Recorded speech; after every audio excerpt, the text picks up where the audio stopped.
We are holding the birth of Yitzchak, so let's start with the question. Why is the story of the birth of Yitzchak here after the last story we read 2 weeks ago? 2 weeks ago, before Hanukkah? Yeah? What was the story of 2 weeks ago? We read about the story of how Avimelech kidnaps Sarah, takes her to his palace. God sends this terrible, terrible disease upon all the people in the palace, and no one can... All of their holes in their body are stuffed, and he lets Sarah go, he gives her wealth and all that. And now we're going to read immediately after that the birth of Yitzchak. What's the connection? Because he blessed the people over there, those that could give birth, they gave birth after he left Abimelech, and at the same time, the rule is that when someone prays for something, for someone else, and they need the same thing, they get answered first. Really? So even before the people in the house of Avimelech were healed and were given the power of pregnancy again, Sarah already became pregnant. Wow. She already was healed first. Okay? All right. Yeah. God remembered his promise of pregnancy to Sarah, as he had said when the angels visited Avram. God made Sarah pregnant, as he had told Avram at the covenant of the parts. Okay, so basically Sarah becomes pregnant as God had told Avram at the covenant of the parts. The Rebbe asks a beautiful question on the statement of Rashi that I just told you a moment ago, that what's the connection of the story of Avimelech and the story of Sarah having a child, that Avram prayed for Avimelech, and therefore Sarah was healed first. What's the connection? What's the question? The Torah is following the order of events. When was Yitzchak born? After they were by Avimelech. So that's why the Torah says it, after the story of Avimelech. And the answer is even more difficult. Rashi says that why did Sarah become pregnant? Because Avram prayed for Avimelech, right? Why did Sarah really become pregnant? As Uri just read, God had promised Avraham. So why are we saying that the blessing of children came because of the prayers? It came because God had promised Avram almost 30 years ago that he's going to have a child. Right? So Rebbe explains very nicely. Powerful lesson. God, everything we have is a bracha from Hashem. Everything comes from God. Yet, how does it become revealed in the world? Through prayer. Prayer has that power to reveal something God wants to give you. But still, prayer has that power to reveal the blessings of God. And when you do pray, to be answered right away. Oh, question. Yeah. So let's just say certain person was promised something. If that person never pray, he's gonna die unblessed, basically. Yeah, maybe. I'll give you a good example of this. Every year on Rosh Hashanah and Yom Kippur we pray at great length, right? And we ask God for everything we need. And God assigns us in the book of life, and God inscribes us, etc., how much money you're going to make, what will happen to you, what will be. So what's the point of praying this morning? God already decided on Yom Kippur, He sealed the book, right? The verdict is passed, the judgment is done. So why do we get up the next day and pray? What's the point of prayer on a daily basis? It's already decreed.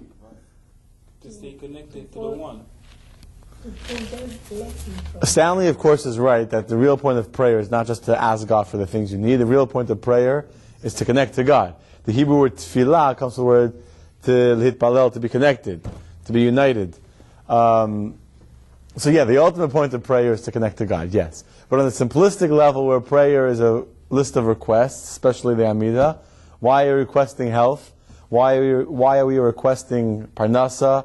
Why are we requesting children? If God, starting now already. To continue. So to explain, yeah. It's to the blessing in Rosh Hashanah is when praise is can pull the blessing to the physical world. That's right. Actually, we learned this in the Kabbalah classes in the morning before on Shabbos. What's happening, according to one explanation, what's happening on Rosh Hashanah Yom Kippur, God is giving, let's say, a certain amount of money, right? I'm going to use an analogy. Let's say I give you $10,000 in your account.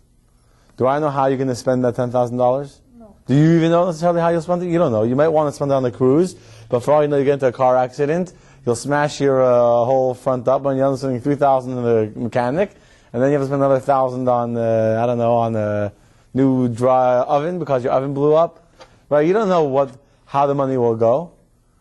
So when God gives us parnasa, God gives us whatever blessing He's giving us on Rosh Hashanah, blessings of health, of children, it's not tangible. This is what you're going to have on this day.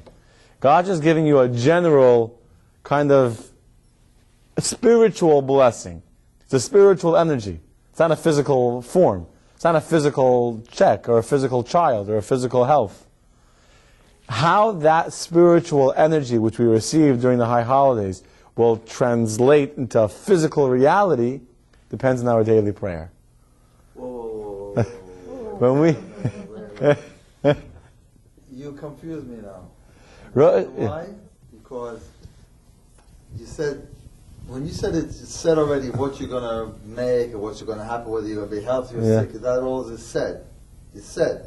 Is it said specifically? No. It's open to negotiation. It's open to implementation. What does that mean? Obamacare passed as a law, but how it would be implemented? Meaning very simple. If I give you energy, if I give you there's electricity in that outlet, right? So the builder came, or the city comes, and they give electricity to the building. Does that mean, or does that determine how that electricity will be used? No. You can plug in your drum set. I'm going to plug in an electric guitar. Right. Whoever gets the outlet first gets the guitar, gets the drums. Right? So the same thing is spiritually. On Yom Kippur, God is not saying that on Tuesday or on Monday in December you're going to make X amount of money, or you're going to be healthy or you'll be sick. God is giving you a spiritual energy. Now, how will that energy to go from spiritual blessing to go through a long chain of different spiritual levels to come into a physical reality is a journey. It's a journey. Okay. How it will go through that journey, how it will come down until it becomes a physical piece of food, or the physical health, or the physical child, that is a journey through different levels that depends on our prayer. So when we pray every single day, what we're praying to God is, give that blessing that you gave me, give it to me the way I want it. Give it to me the way it should be for me. But there's people who don't pray and they get it. And there's people that pray and don't get it. One second, you're going into a whole other discussion about why good things happen to bad people. Really. That's really where your question is going. Discussion, because you said you have to pray to get part of that energy, or a certain amount, depending how much you're going to pray. I'm sending you 200 volts of electricity, but I'm only going to use 20 of it or 30 of it. But from what I understand, the more you pray, the more you can have of it, or that doesn't work that way? Everyone's different. So by the way, a person that doesn't pray and gets blessings, for all you know, they have a lot more electricity sitting there in the outlet that they're not even utilizing. And if they will pray, they have much more blessing. God has His own plan to the world. And the person is given whatever they're going to get. But how it will be expressed in the world, that depends on how we pray that God should reveal it. And by the way, there's different channels, one second, how that blessing can come out. There's the channel of children, of health, and of parnasa. Those are the three main channels. So if you only get X amount of spiritual energy, you could either divide it all three into three different channels, so then you have a little bit here, or someone has a lot of wealth, terrible children, terrible health, or great health, great children, and no money. Right? So it's different than the story with Baal Shem Tov, where someone wanted children, and Baal Shem Tov didn't want to give them, finds that you have a child, you can lose all your money. He explained that they only had a certain amount of spiritual blessing, so they gave up their money. That bracha, that spiritual power, now came out in a different form of a child. I forgot the question I was going to ask, but based on what you just said, you can't have all three basically. You could. Yeah, I could. Some people do. Nice. Some people have none. You know what I'm saying? They have money, they have great children, and they have a great family. They're healthy, they're happy. Some people don't. And some people have only one or two of them. You have a lot of one and none of the other. And so the prayer is not so much to create a new thing, but to change that instead of being in this channel, it should be in that channel. What about sometime, is this true sometime, like, let's just say I want this certain thing, and if God doesn't give it to me, maybe He feels like I'm not ready for it, or maybe I'm not praying, the way I'm supposed to pray for it? I don't think I can explain to you why God does what He does or doesn't do, right? I can't tell you what he's thinking, what his calculations are.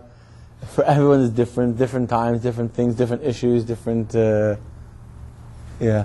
Well, I don't know it's in the topic, but I read about or I listened in three fundamentals these Different what? pillars, columns, the tzaddik, study Torah and give tzedakah and tefillah, sustain the world.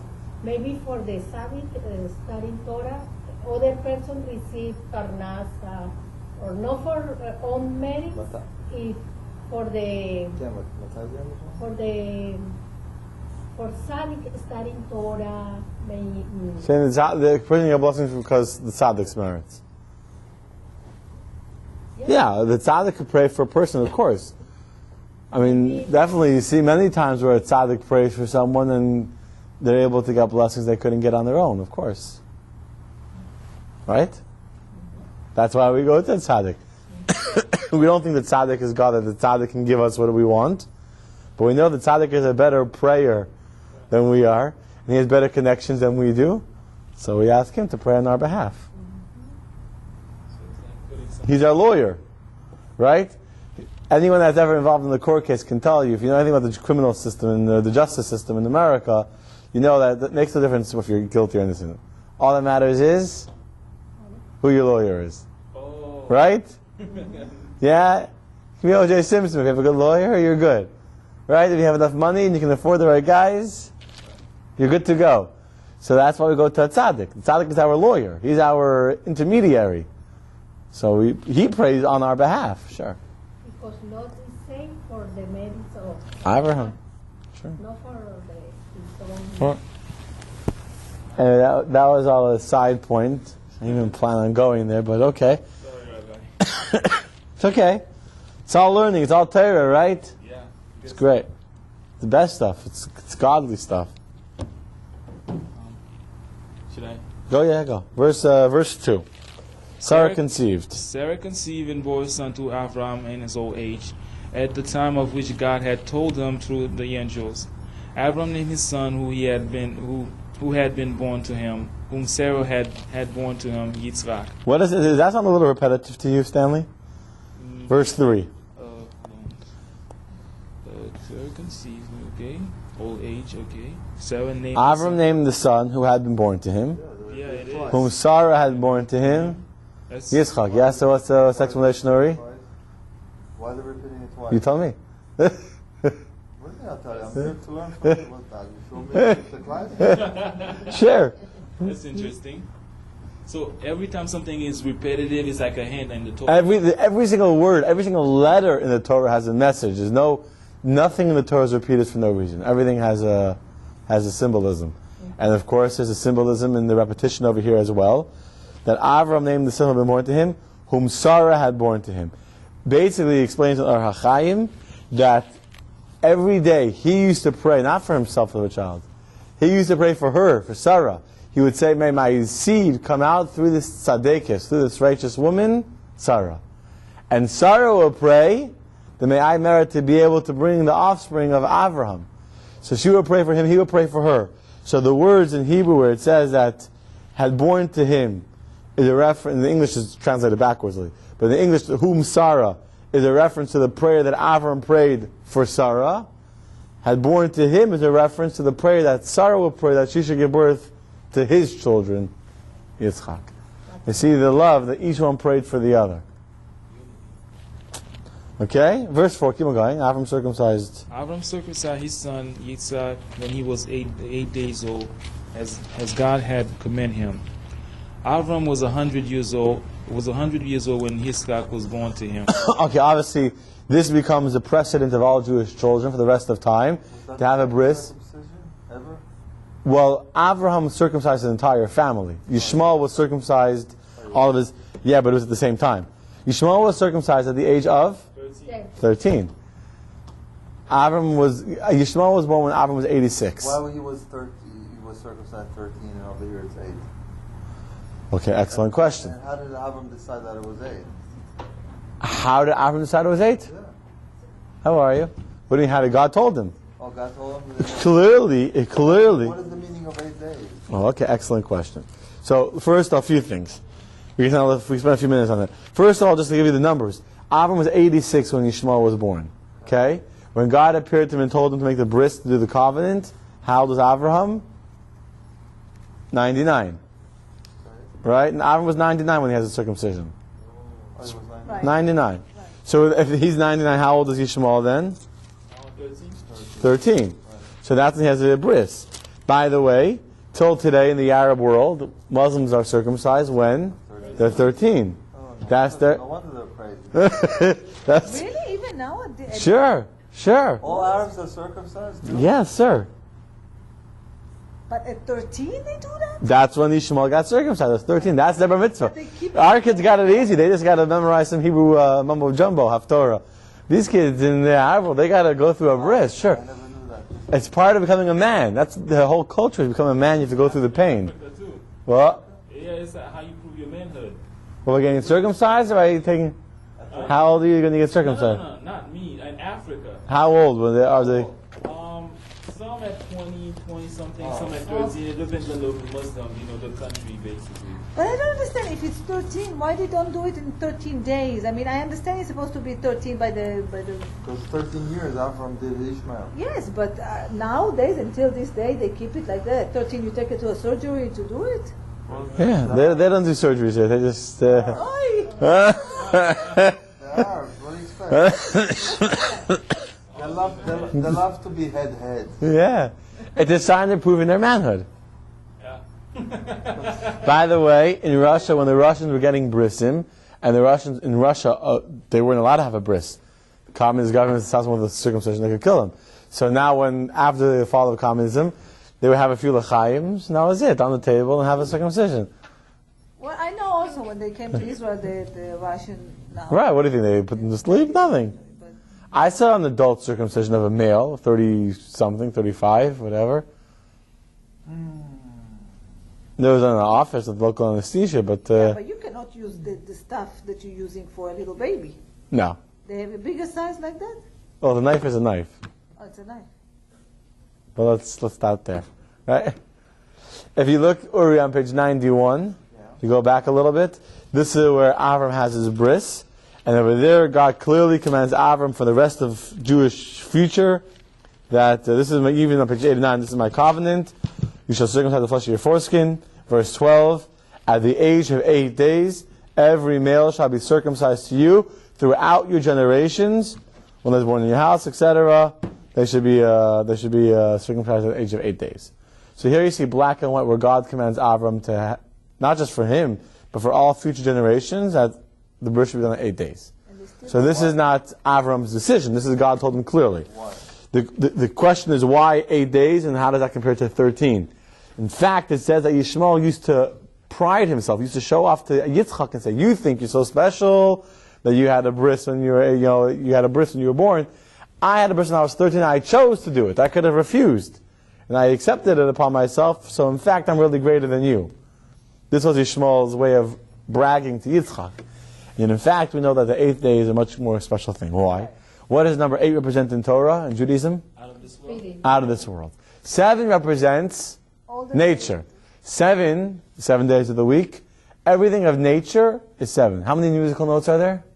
How many Musical pitches. I have no idea. 7. 7. You know how many musical pitches? okay, you mean just Octaves. one Scales. 7 scale. Everything is within the number 7. Colors is the red. There's 7 emotions, the colors of the rainbow. Everything, the rainbow is a perfect example. The 7 heavens. Everything of nature is defined by the number 7. What does 8 represent? 8 represents the first day beyond nature. That's why we're just coming from Hanukkah. How many days did the Hanukkah menorah burn for? 8 days. The menorah in the temple had 7 candles. The menorah in the temple in the future will actually have more. But now we like 8 days because the miracle is something which completely transcended nature. The ultimate covenant, the ultimate bris that exists between us and HaKadosh Baruch Hu is something which transcends logic, transcends nature, transcends any limitation. If it will be based on nature, let me go the other way. If If it would be based on our logic, on our choice, that we had a choice, we're 13 years old, we're adults, and we can choose to have a bris or not, then we will be limiting the bris to nature, to our capabilities, to our choice.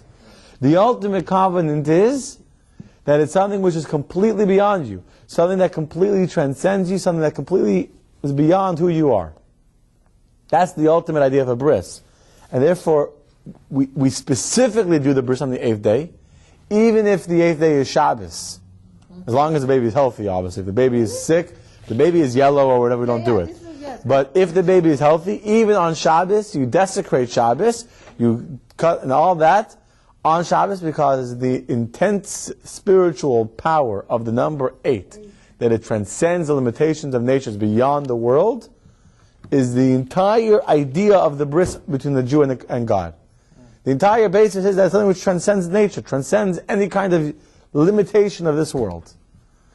And indeed, you look through history, you look at them, and now we have hindsight. The covenant between God and the Jews is something which is beyond nature. It's existed for all of time, will exist for all of time. No matter what, it can never be broken, because it's not something which is, it's not a partnership. See, a business partnership, or even a marriage, is based on logic, right? It's based on mutual give and take, what I can give you, what you can give me, there's something. So therefore, any partnership can be dissolved. Any marriage can be dissolved. Any relationship between me and you, if that relationship is based on me and you, then it can be dissolved. But the covenant with God can never be dissolved. Impossible. A Jew can never not become a Jew. You can never take it away from yourself. And when someone converts and they have that bris, they now become part of that covenant. It's irrevocable. Once they're converted, there is no going back. You can't unconvert. Even if one changes religion? Even if a Jew tries to convert and becomes a Christian or whatever, it has no validity in Torah. No validity, they're still a Jew.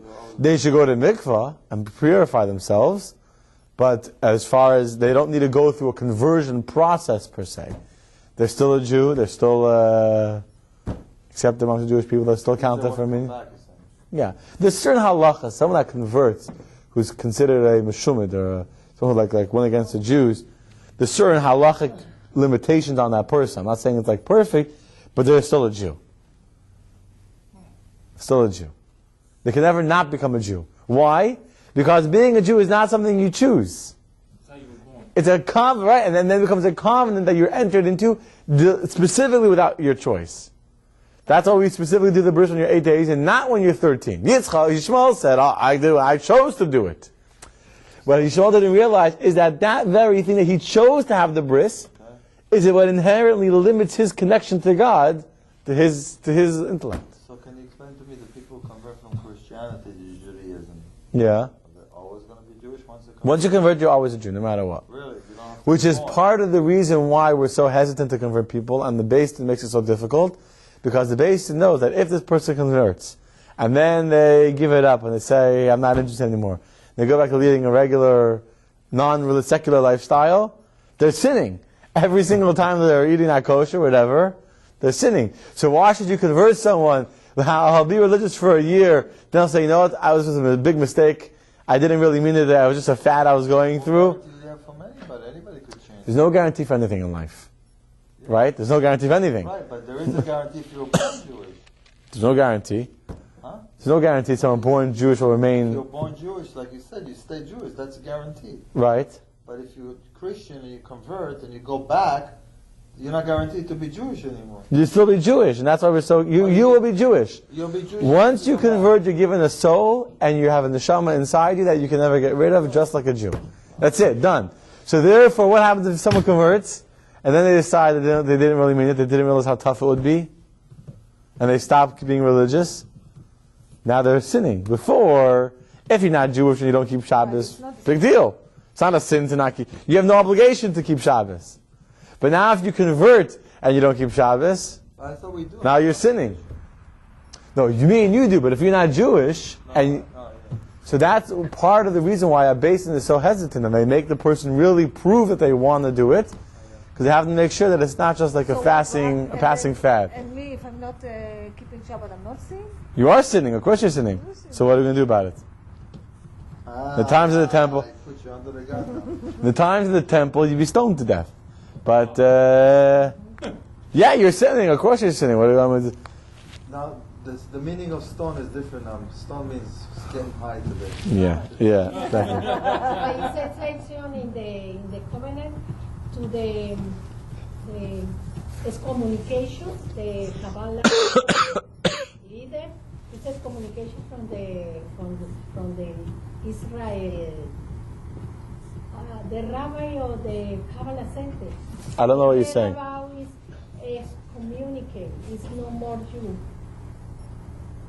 I have no idea what you're talking about. No. I'm not sure. I can't understand what you're saying. The Jew, word Jew, is in the covenant. Yeah. Abraham. But it's one section. I think it's a little section, but when the Jew going to against the Torah, like Jaska, it says communication is no more Jew. Excommunication means you're not a Jew. Excommunication means not a Jew. Excommunication means that no one can talk to you. You can't get an aliyah. They don't let you be part of the minyan. Oh. You're still a Jew. Oh.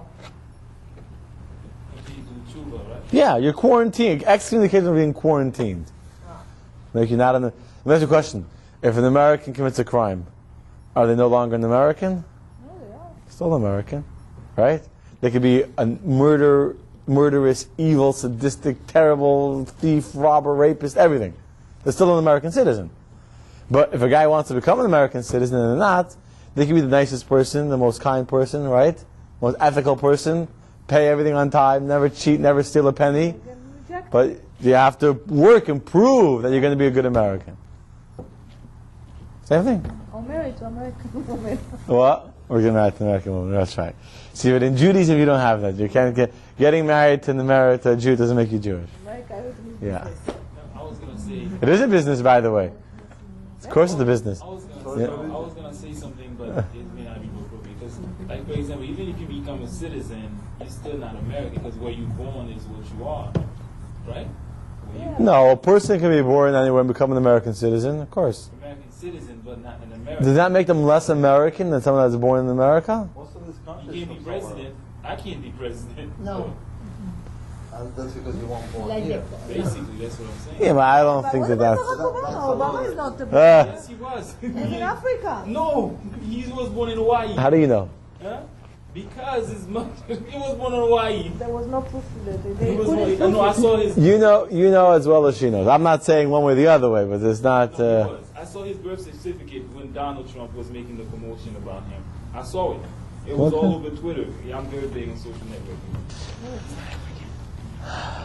Okay. I won't discuss that. Okay. Interesting class. Yeah.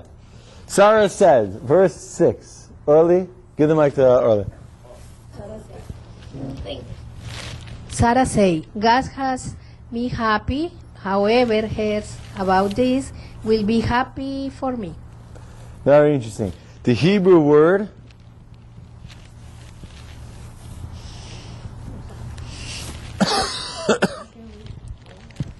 read one more verse. Give back to Early. Read the next verse.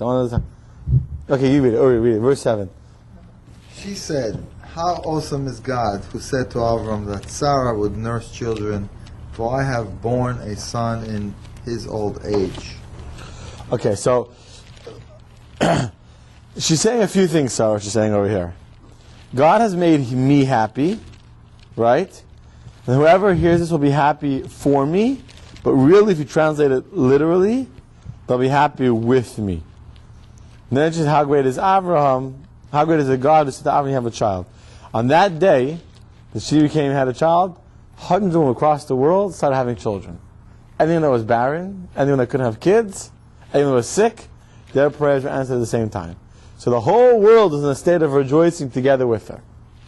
Okay?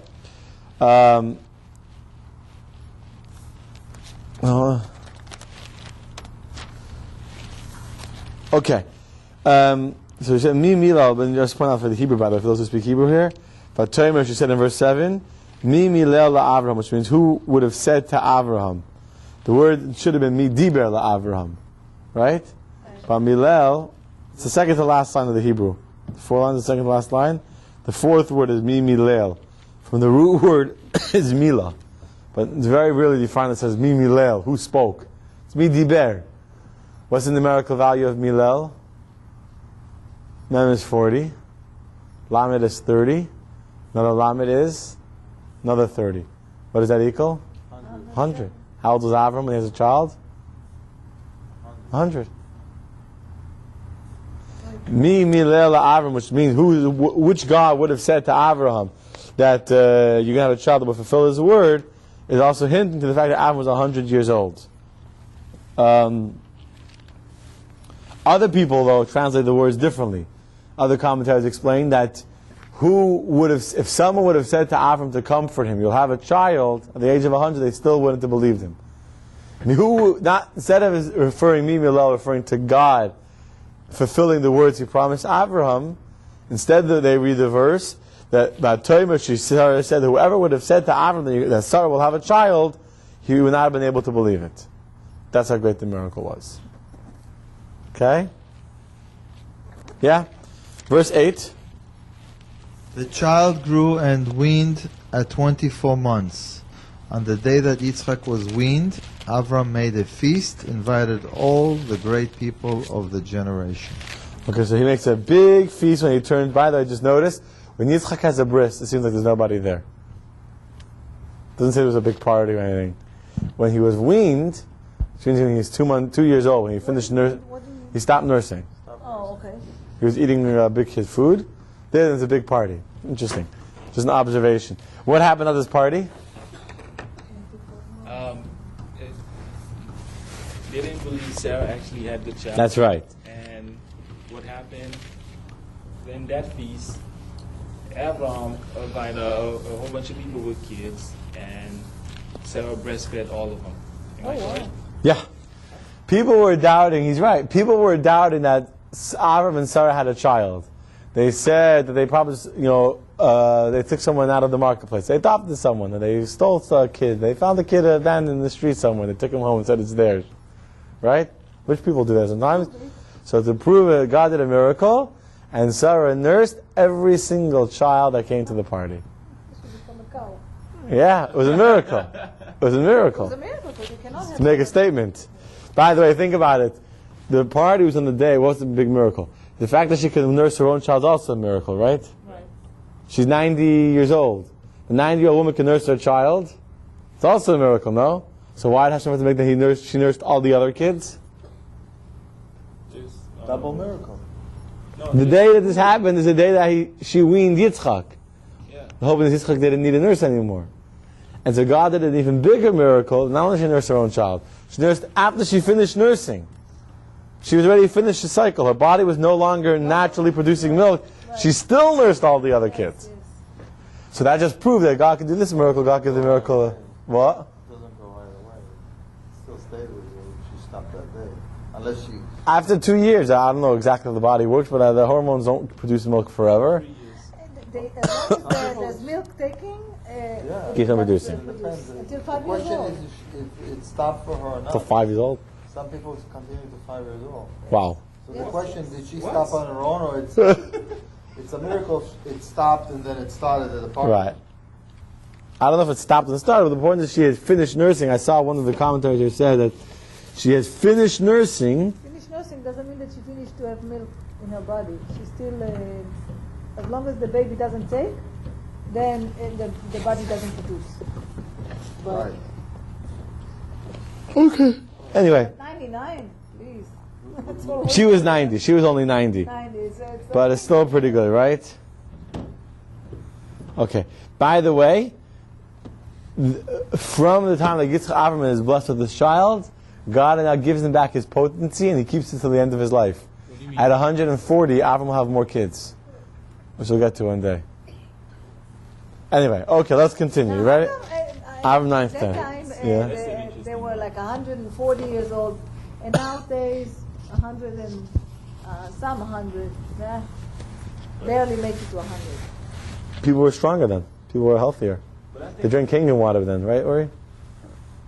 Yes, sir. Yeah. That's the water to drink. but I thought a man can have children limitless. There's no time. There's no, close the book on the. No, I think a guy loses his potency after a while. No? No, either. Not if People you're drinking still, Italian water. still 70, 90, some people still do. Yeah? Yeah. So there are 9 young men out there that are getting girls pregnant?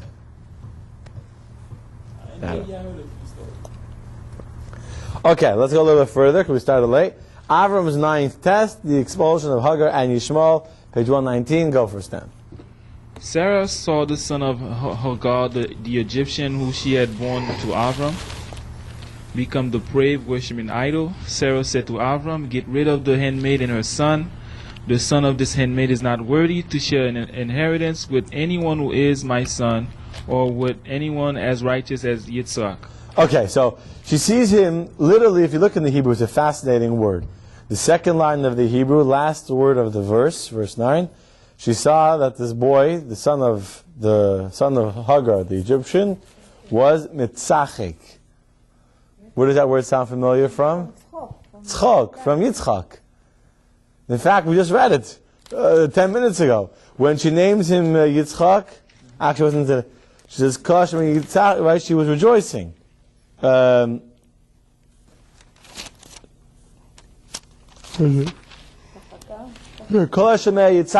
verse 6, whoever hears, Yitzchak, they'll rejoice with me. That's the name Yitzchak. Yitzchak, they'll have rejoicing. So, rejoicing is a good thing, not the same word, it means like a negative thing. Rashi explains the word mitzachik, to play, actually means 3 things.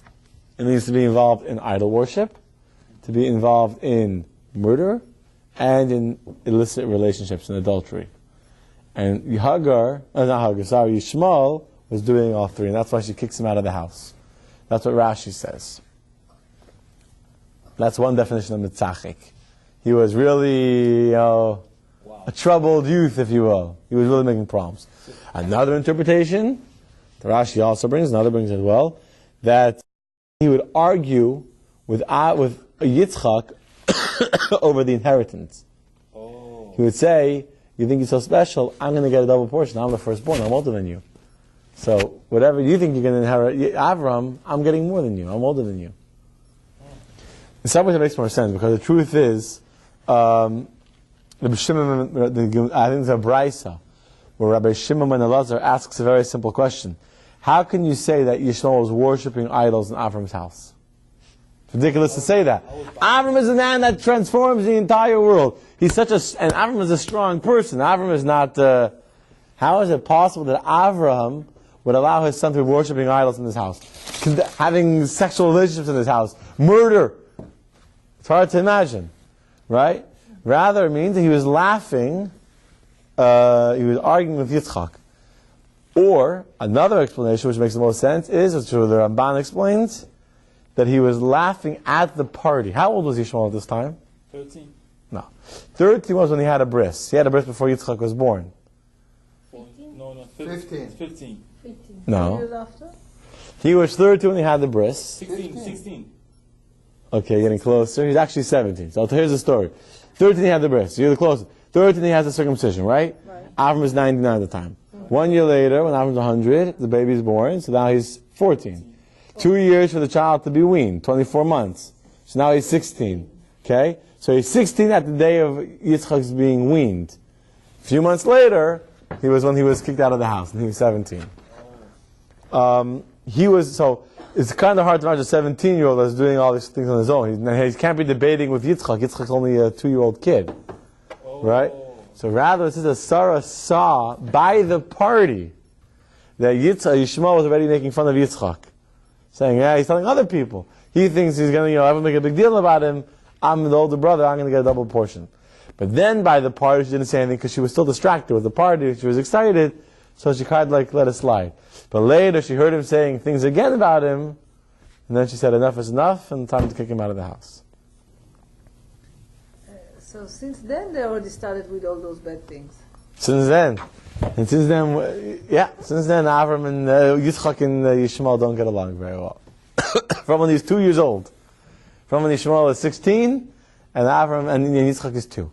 There's already competition between the two of them. Okay? Verse 11.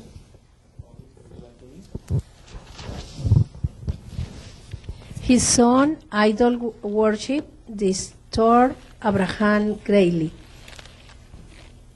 God said to Abraham, don't be disturbed about the boy and about your handmaid. Whatever Sarah tells you, listen to her prophetic voice, because your true descendants will be through Yitzchak. Okay. You see the greatness of Avram, by the way. When it said that Avram was disturbed greatly, why was he disturbed? So Rashi explains he was disturbed to find out his son was, acting out, was doing bad things. Because Rashi goes according to the understanding that he was mitzachik, means he was doing idol worship. But what makes Avram afraid to send him out? Avram is not so much worried about Hagar. Avram is not saying, I don't want to lose my concubine. She's a nice, pretty woman. I don't want to lose her. Avram has no problem losing her. Avram is worried about the young child. He said, you're going to send out a young kid? How's he going to survive? In the desert, in the wilderness? He's worried. That's why God says to him, don't be disturbed about the boy. Right? He will grow up to become a great nation, and he will be okay. So that's what he's worried about. So that's why God tells him, don't be worried about the boy. Okay? Yeah.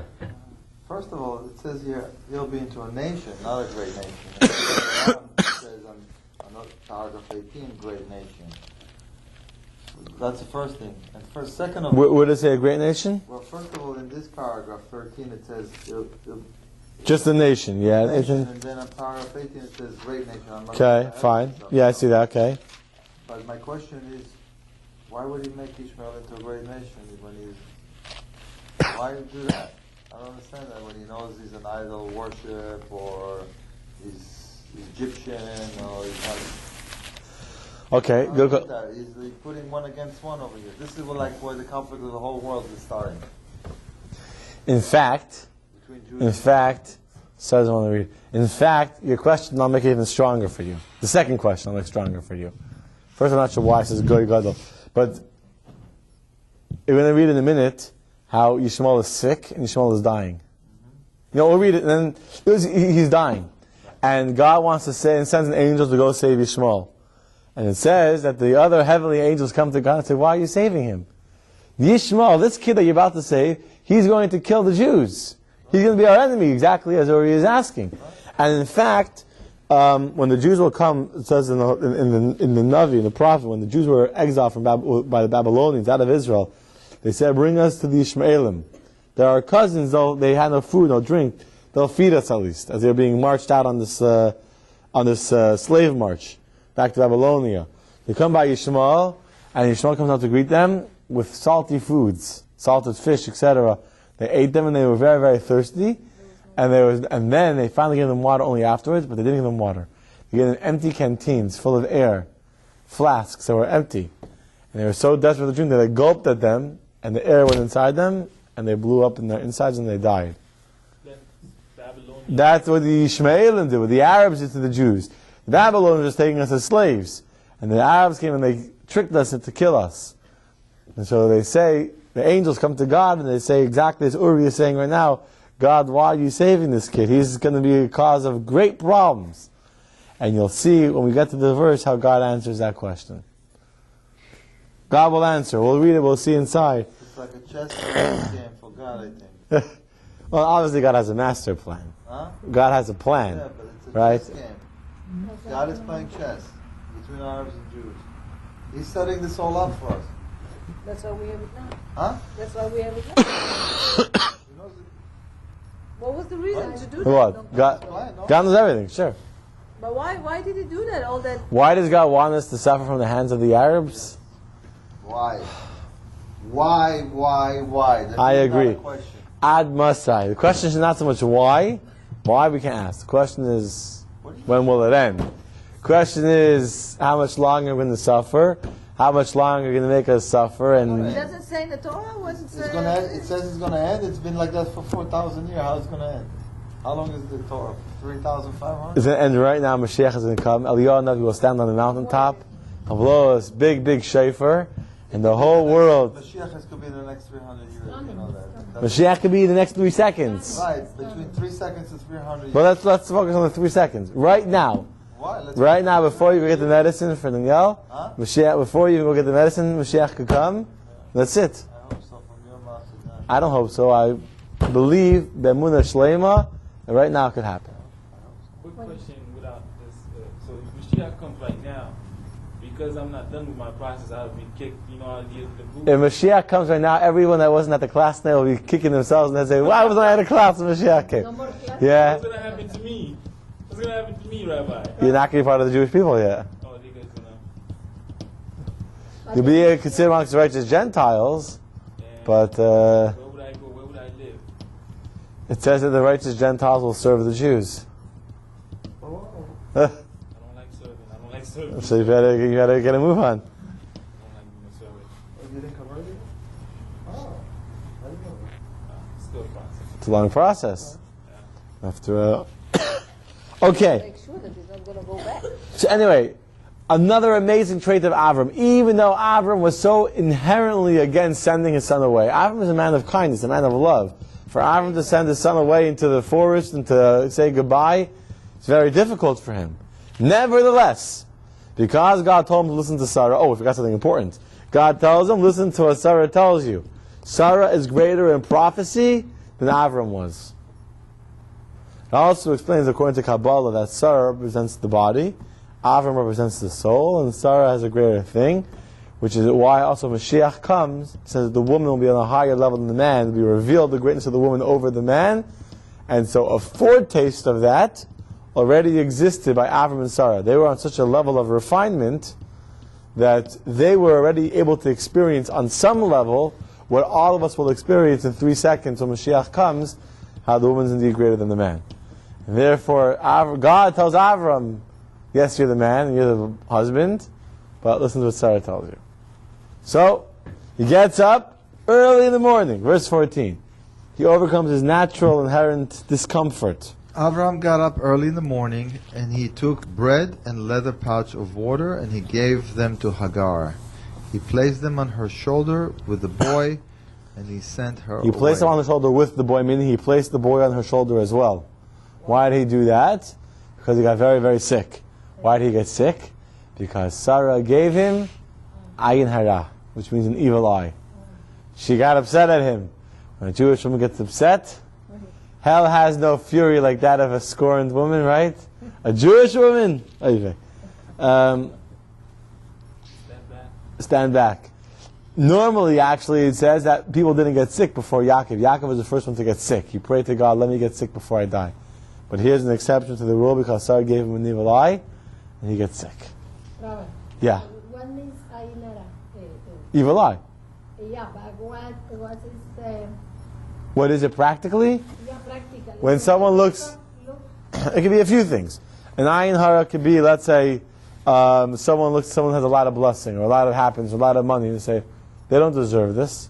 They don't. Who say? Someone, anyone. Ah, Obviously, the holier the person, the more spiritual clout they have, the more powerful their ayin hara is. Or if someone gets upset, if someone hurts someone or wrongs a tzaddik, they can make a kepedo. It would be called, which would, the tzaddik could be upset at someone, and that causes a negative energy to come onto that person. Wow, I didn't know that. That's the chamsa. The chamsa, you ever saw the chamsa somewhere? Yes, Yeah? no, I know. It's a block from the ayin hara. That's the palm, the chamsa they have. It's not the Hamsa that blacks iron rods. They have the eye. What's the chamsa for? Hamsa, I don't know what the Hamsa is. It's for ayin hara. Really? Yeah, it's, Of course. Because they have an eye for iron rods. Maybe they put in the chamsa, they put an eye. The chamsa is the hand holding Right. away the Right. ayin hara. Sometimes they have the eye by itself. Eye by itself is a fish. I don't know. Eye by itself is ayin really vayisin shemas. Anyway, let's go further. She went back to She went back to do you idolatry. have anything like that? because we don't. It's a shard in the chamsa. We have God protecting us. She went We have back mezuzah to protecting us. idolatry and wandered in the desert of Beersheba. Why do they have parentheses? The parentheses are not part of the actual text. They're the explanation of Rashi. So Rashi translates when it says she went and wandered in the desert. What do you mean she wandered in the desert? She was in the desert. What do you mean by the Hebrew says vatelech vatesa. She went and she vatesa. She wandered. She was lost. She was verblunget, like we say in Yiddish. What does it mean she was wandering? So Rashi says, when she was wandering, she was dejected. She felt rejected from Avram's house. And she said, if I can't have the spiritual beauty and intensity of Avram's house, I give up. I throw in the towel. That's it. I'm going to go back to the ways of my father's house and become an idol worshiper again. Follow paganism. That's how Rashi understands the verse. Of course, not everyone understands it that way. A beautiful explanation I saw is, what does it mean by Telech Vatesa? That she was. Where does Rashi get the idea that she went back to idolatry? Translate simply. She was lost. She was in the desert. She got lost. Right? They couldn't find the next city. They got lost in the. Where does Rashi get that she went back to idolatry? A Jew is never lost. A Jew can never be lost. A Jew has to know that wherever they are, it's part of where God sent them there. A good analogy would be a kite. A kite can be flying around in the wind here, there, everywhere, but the kite is connected to a rope. And whenever the guy that's flying the kite wants, he rolls it in, and the kite comes back home. A Jew is never lost, right? And so therefore, Hagar spent all the time by Avram's house. She didn't go back to idolatry just like that. She spent so many years living with Avram. She was married to Avram. She had internalized the message of Avram's house. Means Vatesa, she was lost, that she didn't see God in the situation. She didn't see God in the desert. You don't see God in the desert, then already you're losing your connection to God. Kotzker Rebbe says a beautiful thing. The Kotzker Rebbe says, someone who does not see God in every situation doesn't really see God in any situation. If you're ever in a position where you don't see how God put you in this position, then you've never really seen God in anything you do. Think about that. So from the fact that Hagar now feels lost, she feels helpless, means that she's going back to idolatry. Not that she doesn't have the bound, not an idol, but she's lost the connection to Avram's house. Okay, go on. Verse 15. Yishmael became ill and drank a lot of water. When the water was depleted from the leather pouch, she cast the child under one of the bush. She went and sat down some distance away, approximately two bow shot, as she said, "I don't want to see the boy die." She sat from afar and she cried loudly and wept. So she sits down far away from the boy. Then says, as the boy was literally dying, she goes even further from the boy. She cries and she weeps with this terrible feeling of abandonment, a feeling of despair, a feeling of being left alone in the world, with no one, not her husband, not her family, not even her child, all alone. And as she's sitting and crying in this terrible despair, what happens? God hears the boy's cry. Verse 17. Go on, you're doing good. God heard the boy cry. An angel of God called to Hagar from heaven, and said to her, "What's the matter, Hagar? Don't be afraid, because God has heard the boy cry, and judge him according to his current situation, and not according to what he is destined to." You understand? That's the parentheses again. There's Rashi, but Rashi explains God judged him ba'asher hu sham. God doesn't judge you about what you will do in the future. God judges you about what you did now. Right now, Yishmael didn't deserve to die. And there God says, even though right now I know in the future he'll do what he does, right now he's innocent, I'm going to judge him as if he's innocent, I'm going to save his life. So that's the explanation why he's going to give him a great nation? No, the fact why God has a plan for the great nation is God's plan. But the fact that God's blessing him, and not, even though he's going to cause so much damage to us, of course God knows he's going to cause so much damage to us. He knows that. Of course he knows. The angels told him. I mean, the angels told him. He knew. Wait a minute. God knows. But he doesn't judge them for what he knows that he's going to do. That's right. It doesn't make any sense. You have free choice. How do you have free choice if God knows everything?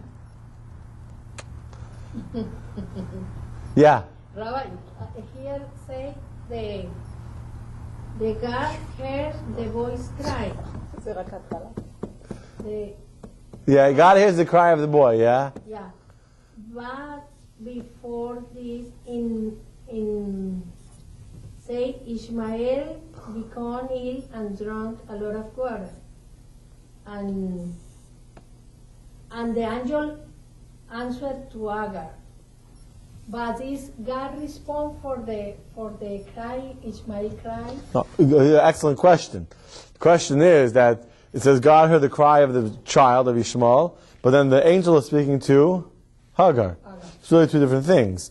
God decides, I hear the cry of the child. The child was unconscious. Yishmael is dying. You're not awake, but you can still pray when you're unconscious. God sees, He judges, He says, right now He's innocent, I want to save his life. I want there to be a great nation to come out of Yishmael. This is the promise I gave Abraham. So He sends an angel to go save him. So the angel comes down, who's he going to talk to? To the child is not awake. So the angel has a conversation with Hagar and says, Hagar, why are you crying? But the point was to go save the child. Okay? So the angel comes down and says, go pick up the boy, because I'll make him into a great nation. God opened their eyes. Verse 19. You give it to them early. God opened her eyes and she saw a well of water. She went and filled the pouch with water and gave the boy to drink. It's one of the most beautiful verses. I love this verse. First of all, Rashi should have parentheses there, well of Kangan water. He didn't have the word Not a Kangan. But at this point, any water can save his life. I love this verse. I love it. You know why? Because you know what it says? God opened her eyes. It doesn't say God miraculously created a well. The well was there the whole time. She was just so self-absorbed, so wallowing in self-pity, so crying and saying, oh, my life is so terrible. She couldn't open her eyes and see that her salvation was right there in front of her. That's what normally happens to us now. That's what happens to us now. We think we have such a terrible situation, we get so absorbed in the problem, and we start to wallow in self-pity, and we start to think how terrible life is. All the angel did was just say, look, stop crying, look over there. Every day this happens. There was no miracle to it. It was No, really. He opened her eyes. There was no miraculous making of water. There was no splitting of the sea. There was no hitting the rock and water coming out. The well was there. All God did was open up her eyes. God was the boy, verse 20, to finish off, Orly. Which God was with the boy. God was with the boy. He grew up and he lived in the desert, and he became an archer. Archer, to shoot bows and arrows. He said, Meaning he's an archer. He was a thief. He was a terrorist. He was the original Arab. He was he used to kidnap people. pirate. He used to slip on the road, and he would hijack people on the way, and not hijack. Yeah, he was a highway. I didn't mean hijack. He was a highway bandit. Where does it say that? That's an archer. Rashi says. Archer doesn't mean Look in Rashi, the first line of Rashi in the second column. doesn't mean he's a terrorist. You can be a hunter. Rashi explains. For food. Yeah, but he wasn't a hunter. He was an archer. There's a hunter. Where does Rashi get that? In his own mind? Oh, you finished reading? 20, 21. 21. He settled in the desert of He Paran. settled in the desert of Paran, and his mother found him a wife from the land of Egypt, where she came from originally. Okay. Excellent. Thank you very much. Now